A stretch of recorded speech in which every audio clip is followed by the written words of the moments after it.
আজকে দেখেন যে আমাদের আলোচনা এসির মধ্যে হচ্ছে, নিষেধ নাই, আমি জাস্ট কম্পেয়ার করার জন্য বলতেছি। মাথার উপরে ফ্যান করতেছে, ঝাল লাইট আছে, সুন্দর ব্যবস্থা, ফুল, আবার আমাদেরকে রিসিভ করে আনা হচ্ছে, বড় রান খাওয়ানো হইল। এত সুন্দর সুযোগ মনে হয় না ইসলামের ইতিহাসে আর কোনো দায়ীরা পাইছেন, এবং পাওয়ার পরে কোনো কিছু না করা সত্ত্বেও তারা কি হয়ে গেছেন? বাতিলের আতঙ্ক সৃষ্টিকারী বক্তা, না, ফুলের মতো পবিত্র, নামাজ পড়ে এক ওয়াক্ত, এরকম হয়ে গেছে বিষয়।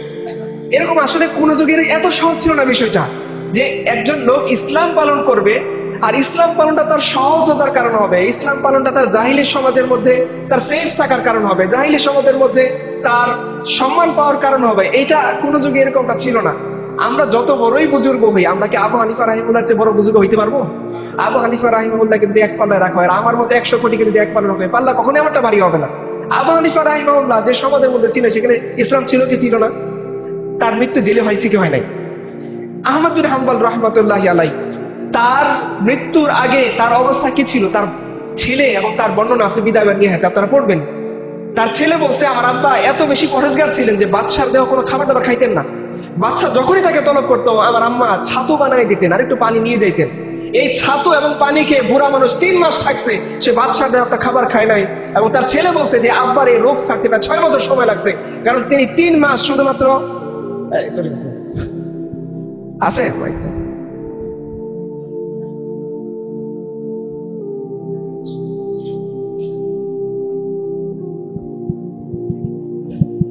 আছে আছে চলে আসছে, ঠিক আছে, ঠিক আছে, আচ্ছা।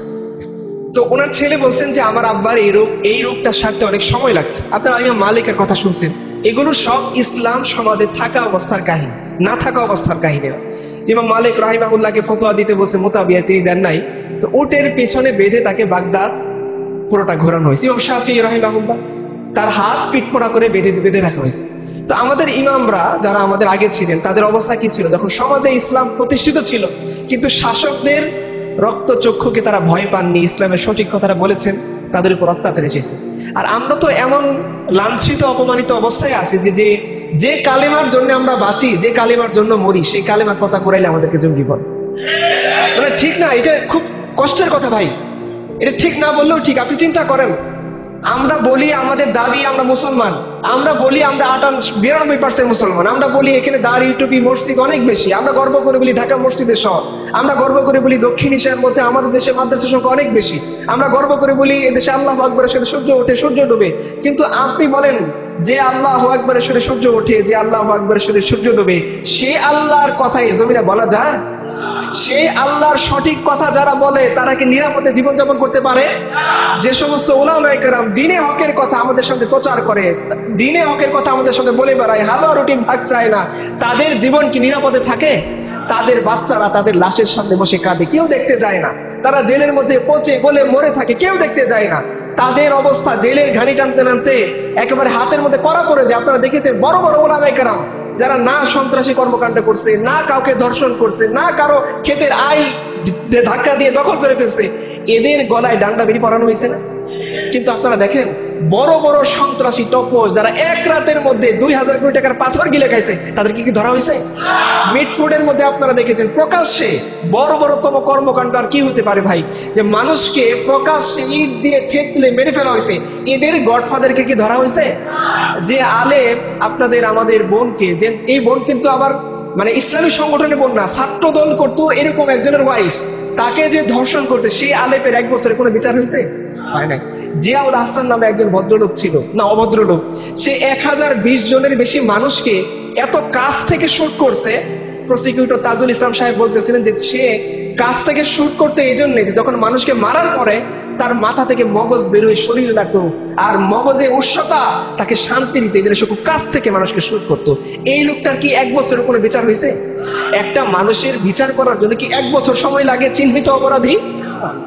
যারা আপনার সমাজের মধ্যে চিহ্নিত, এটা সেকুলারও একমত, এটা ইসলামিক দৃষ্টিকোণের দরকার নেই। আপনি ইসলাম মানেন না, ঠিক আছে, আপনি ইসলামটা সাইড করে রাখেন।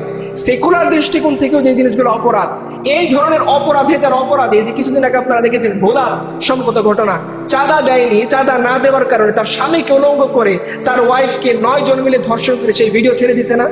বিচার হয়েছে এখনো পর্যন্ত হয় নাই। আপনার সমাজ যে সমাজ দাবি করে আমরা ইসলামের সিলসিলা উত্তরাধিকার তুরাসের অনুসারী, যারা হুট করে গজে ওঠা কোনো পেঁয়াজের মতো আলোর মতো না, তারা যুগ যুগ ধরে একটা ঐতিহ্য, একটা মানহাজ, একটা আদর্শ, একটা দিন ধারণকারী, যে দিন মুহাম্মদ আরবি সাল্লাল্লাহু আলাইহি সাল্লাম থেকে ক্রমান্বয়ে এই সিলসিলাটা আমরা অনুসরণ করি, সেই দিনের 92% মুসলমান অনুসারী থাকা সত্ত্বেও সে ছাত্রদল করুক, ছাত্রলীগ করুক, জামাতে ইসলাম করুক, যে করুক, একজন ঘরের বেটিকে ধর্ষণ করে তার ভিডিও ছেড়ে দেওয়া কোনো মাযহাবে কি জায়েজ আছে? এটা করার পর আমাদের সমাজে কোনো বিচার আছে? তাহলে আমাদের এই কথা বলা কি সাজে যে আমরা 92% মুসলমান? 92% মুসলমান দিয়ে আপনি কি করবেন? যে 92% মুসলমান আলেপের হাত থেকে তার বোনকে রক্ষা করতে পারে না, যে 92% মুসলমান চাঁদাবাদের হাত থেকে তার বোনকে রক্ষা করতে পারে না, যে 92% মুসলমানের দেশে আলেম ওলামারা দ্বীনে হক্কর বলার কারণে তাদেরকে গুম করে রাখা হয়, খুন করে ফেলা হয়, কাছ থেকে শুট করা হয়, তার থেকে ডান্ডা বেরিয়ে পরিয়ে দেওয়া হয়, সেই 92% সংখ্যা বলতে তো আমাদের একটু লজ্জা থাকা উচিত।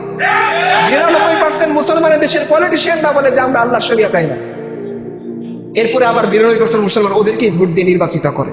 তো এই 92% দিয়ে আপনি কি করবেন? যে 92% মুসলমান সে আল্লাহর কথা বলাকে অপরাধ মনে করে, সেই 92% হিসাব করে আপনি কি করবেন? তার মানে আলটিমেট দিন শেষে আমাদের কনক্লুশন হলো যে যতই আপনি বলেন মুসলিম বঙ্গ, যতই বলেন 92%, যতই বলেন অনেক কিছু, যতই আপনি নারায়ে তাকবীর দেখেন, যতই ওয়াজ মাহফিলে দেখেন যে ক্যাম্পাস বলে গেছে, কিন্তু আসলে এই জমিনের মধ্যে ইসলামপন্থী হলো সংখ্যালঘু। আপনারা দেখেন, এই যে কিছুদিন আগে আপনারা দেখেছেন প্রফেসর সরওয়ার স্যার এবং আসিফ মাহতাব উৎসব, এই দুই স্যারকে একজন প্রকাশ্য ট্রান্সজেন্ডার সে ফেসবুকে দেখাইছে যে কিভাবে তাদেরকে হত্যা করতে হবে। সেই ভিডিও আছে যে তাদের মাথা কেটে ফুটবল খেলতে হবে, তাদের চোখ বের হয়ে গেছে। এই ট্রান্স জঙ্গিকে আজ পর্যন্ত গ্রেপ্তার করা হয় নাই। আজকে দেখলাম সেই ইঞ্জিনিয়ারিং ইনস্টিটিউটে গিয়ে সংবাদ সম্মেলন করে বলতেছে যে আসিফ মাহতাব এবং সরওয়ার স্যারই আমার জীবন নষ্টের জন্য দায়ী। আপনার সমাজ, আপনি ইসলামের দৃষ্টিকোণ দূরে রাখেন, যেহেতু আপনার সমাজ ইসলাম বিশ্বাস করে না। সেকুলার দৃষ্টিকোণ থেকে আমাকে বলেন তো, একজন মানুষকে মৃত্যুর হুমকি দিছে যে হুমকিদাতা, সে অপরাধী না যে হুমকি খাইছে সে অপরাধী?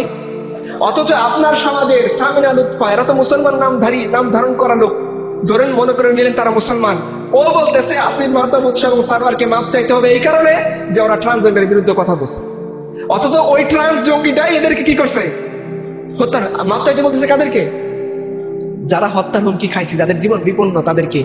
এই কথাটা যদি কোনো হুজুর বলতো, আপনি যদি বলতেন, কেউ যদি বলতো যে কিভাবে অস্ত্র দিয়ে সেকুলারদেরকে নিধন করা যায়, এই ভিডিও যদি কেউ পাবলিশ করতো, তারপর দিন সে কোথায় থাকতো?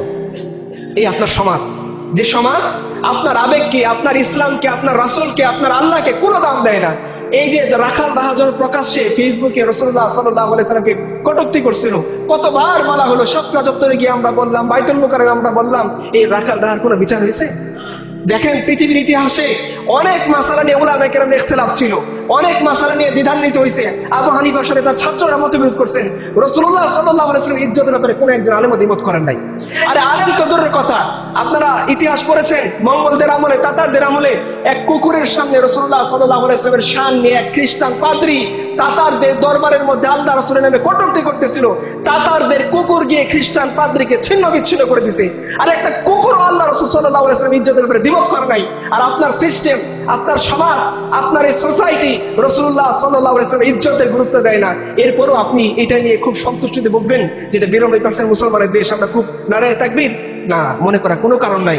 যে জমিনের মধ্যে আল্লাহ এবং তার রাসূলের ইজ্জতের কোনো মূল্য নাই, যে জমিনের মধ্যে আল্লাহ এবং তার রাসূলের দ্বীনের কোনো মূল্য নাই, আমাকে বলেন প্রিয় ভাইরা, সেই জমিনের মধ্যে বসে আমরা প্রশান্তির নিঃশ্বাস, পরিবার নিয়ে ভালো থাকা, ব্যবসা নিয়ে সন্তুষ্ট থাকা, এসি নিয়ে মুগ্ধ থাকা, বিসিএস নিয়ে পড়ে থাকা, এগুলো আমাদের কিভাবে সাজে? আমি আমার মূল কথায় আসবো।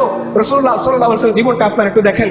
যেদিন থেকে তিনি দাওয়াতি কাজ শুরু করেছেন, সেই প্রকাশ্য দাওয়াতের কাল থেকে আপনি শুরু করেন, এরপরে তার মাক্কি জীবন কি পরিমাণ কষ্টের মধ্যে কাটছে। এই কষ্টকর অবস্থায় শরীরে ক্ষত নিয়ে, আঘাত নিয়ে, মুখের ভিতরে মানুষের থুতুর চিহ্ন নিয়ে, তার ময়লা ছেঁড়া জামা কাপড় নিয়ে তিনি আল্লাহর দ্বীনের জন্য মদিনায় রওনা দিয়েছেন। মদিনায় যাওয়ার পর তার শত্রুরা ওখানেও তাকে শান্তিতে থাকতে দেয়নি। প্রথম হিজরি, দ্বিতীয় হিজরি, বদর, উহুদ, খন্দক, মুতা, খাইবার, একের পর এক যুদ্ধ করে রাসূলুল্লাহ সাল্লাল্লাহু আলাইহি ওয়াসাল্লাম যখন দুনিয়া থেকে চলে যাচ্ছেন, আমাদের মা আম্মা জান আয়েশাকে বলছেন, আয়েশা, খাইবারে যে আমাকে বিষ খাওয়ানো হয়েছিল, সেই বিষের প্রভাব এখন আমার শরীরে কাজ করতেছে, আমার খুব কষ্ট হইতেছে। তিনি যখন চলে যাচ্ছেন, তার পালক পুত্র যায়েদ রাদিয়াল্লাহু তাআলার ছেলে উসামা রাদিয়াল্লাহু তাআলার বাহিনীকে তিনি পাঠিয়ে যাচ্ছেন, উম্মতকে তিনি আখেরি যে নসিহত সেটা দিয়ে যাচ্ছেন, উম্মতকে বলে যাচ্ছেন এটা করবা এটা করবা না। মিম্বরে যখনই সুযোগ পাইছেন, যেদিন থেকে রাসূল সাল্লাল্লাহু আলাইহি সাল্লামের চিরস্থায়ী অসুস্থতার লক্ষণ প্রকাশ পাইছে সেদিন থেকে আপনি নেন। যখনই রাসূল সুস্থ হন আম্মাদেরকে জিজ্ঞাসা করেন উম্মত কি করতেছে, তারা কি নামাজ পড়ছে কিনা, তারা এখন কোন অবস্থায় আছে। একটু সুযোগ পাইছেন, আব্বাস এবং আলী রাদিয়াল্লাহু তাআলা আনহুর কাঁধের উপরে ভর করে তিনি মিম্বরে চলে গেছেন আমাদেরকে আখেরি উপদেশ দেওয়ার জন্য, এটা করবা এটা করবা না, আমার কবরকে তোমরা কখনো পূজার স্থান বানাবো না, তোমরা দুনিয়া নিয়ে কখনো মত্ত হবে না, আমার পরে মতবিরোধ দেখা দিবে, দেখো মতবিরোধ হইলে তোমরা এই করবা সেই করবা, আমার উম্মত অনেক কিছু বলবে, তোমরা আবু বকর ছাড়া কারো ব্যাপারে একমত হবে না। কত নসিহত তিনি জীবনটাকে দিয়ে যাচ্ছেন। কেন? যে তিনি চলে যাচ্ছেন, তিনি দুনিয়ার জীবন শেষ করে আখিরাতের জীবনে পাড়ি দিচ্ছেন, তিনি তো আল্লাহর কাছে কামিয়াব হয়ে যাবেন। তার এই উম্মতের অবস্থা কি হবে যে জমিনের মধ্যে তিনি রক্ত ফেলছেন, তার চাচা হামজা ইবনে আব্দুল মুত্তালিব রক্ত ফেলেছেন, তার চাচাতো ভাই জাফর ইবনে আবি তালিব রক্ত ফেলেছেন, তার প্রাণপ্রিয় সাহাবী সাদ ইবনে মুআজ থেকে শুরু করে হানজালা থেকে শুরু করে অসংখ্য সাহাবীকে তিনি কবরস্থ করেছেন এই দিনের জন্য। সেই দিনের কি অবস্থা, সেই জামাতের কি অবস্থা, যে জামাতকে তিনি প্রস্তুত করছেন, এরা কি প্রস্তুত আছে? শেষ দিনে তাকে দেখানো হইল, পর্দা খুলে দিলেন যে তারা আবু বকরের নেতৃত্বে নামাজ পড়তেছে। আম্মাজান বলতেছেন রাসূলুল্লাহ সাল্লাল্লাহু